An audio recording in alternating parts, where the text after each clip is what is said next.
How to edit videos on Canva. Hello and welcome to Quick Guide. I'm up with another quick and easy tutorial video on how you can edit your video on Canva. Firstly, open your web browser and on the search bar type canva.com. On the home page, look for the Videos tab and click on it. Here you will find pre-designed templates that you can use as a basis for your video.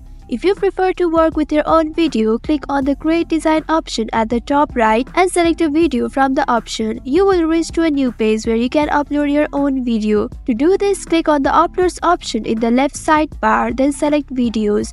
Then choose the video you want to use and drag it onto the canvas. With your video on the canvas, you can now start editing. At the top of the screen, you will find various editing tools. Use the crop tool to adjust the size of the video. Apply different filters to change the appearance of your video, or speed up or slow down the playback of the video and add animated elements to your video. Experiment with different editing tools to create a video that suits your needs. By clicking on this adjust button, you can adjust the brightness, highlights, shadows and many more of your video.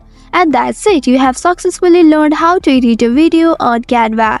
That's all for today's video. Thanks for watching till the end. If you found this video helpful, don't forget to like, share and subscribe the channel. Also hit that bell icon to get notifications on more such helpful tutorials. See you in next video. Stay connected.